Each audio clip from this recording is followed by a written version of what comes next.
Hi, everybody. This is Dr. Patel. I'm an anesthesiologist and an interventional pain specialist, and I'm here to give everybody a insight into our new product, which the cat's out of the bag now. It is Optimend, and it is tetrahydrocurcumin. So I'm going to try to give you guys insight into tetrahydrocurcumin and how it affects inflammation and pain. Just to give you a brief history of my education, I did my internship in Pittsburgh. I did my residency at Vanderbilt University Medical Center in Nashville, Tennessee, and I finished my training at Columbia, and I stayed on staff as an assistant professor in the Department of Anesthesiology.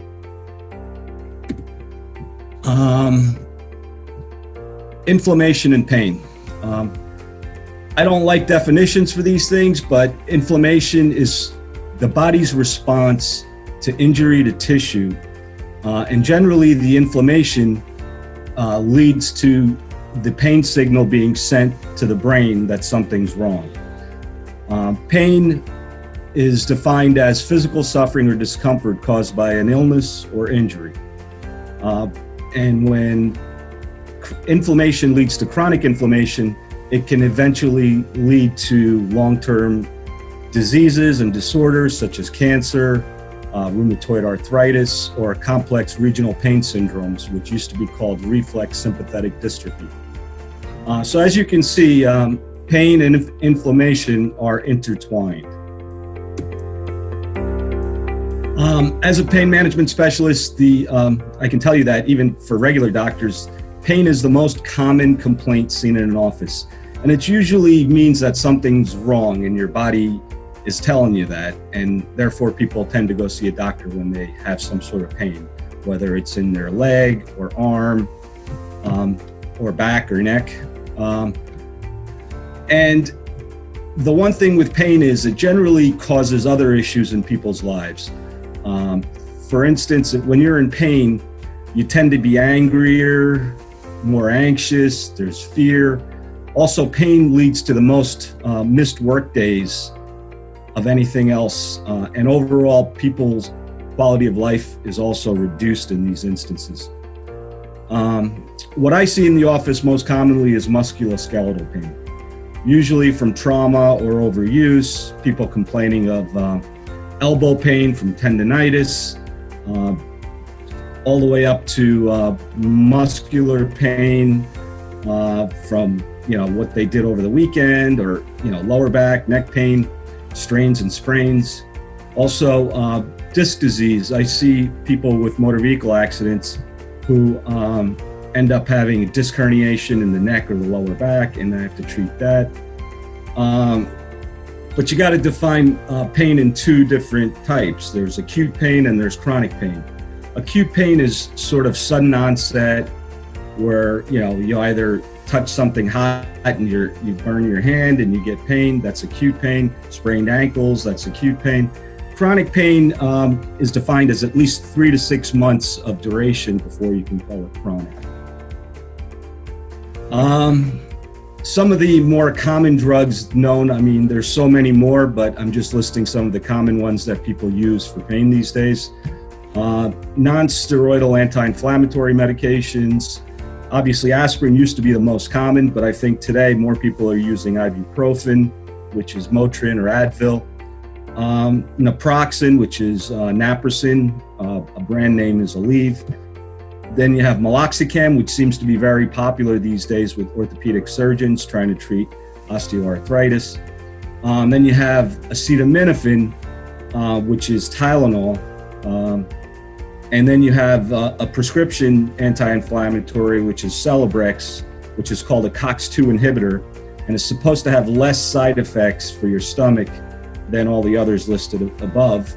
Although Tylenol has no GI effects, it does affect your liver, and there are instances where there's complete liver shutdown from a very small amount of Tylenol. So there's a lot of side effects with these medications. And for people who are on non-steroidals for a very long time, it becomes a big problem. Opioids, a lot in the news these days, and I'm sure everybody's hearing about the addiction potential and the problems it can cause. Morphine, which is the most common, oxycodone, Percocets, which is the most common oral medication that most doctors prescribe, hydrocodone, which is Vicodin, which is also used quite frequently, and fentanyl, which I believe should only be used for people with cancer pain, has less of the side effects of the other medications and is more potent, and it usually comes in patches. Then you have the steroids, which prednisone and Medrol dose pack, and I'm sure people who've taken it, especially women, the first complaint I get is, "Doc, it's making me gain weight." And it's a glucocorticoid steroid, so therefore it does affect your metabolism of sugar and tends to make you hungrier, and that's why people gain weight. Also, there's water retention, and a lot of women of pregnancy age also have menstrual side effects from steroids. So, turmeric, it's a flowering plant of the ginger family, and for people who are like Indian food, I'm sure the curries that they order have that orangish color. It usually comes from turmeric. The scientific name is Curcuma longa, and it's principally used in cooking, and also it's used to impart color in certain foods. So turmeric has been used in Ayurvedic medicine since the Indus Valley civilization.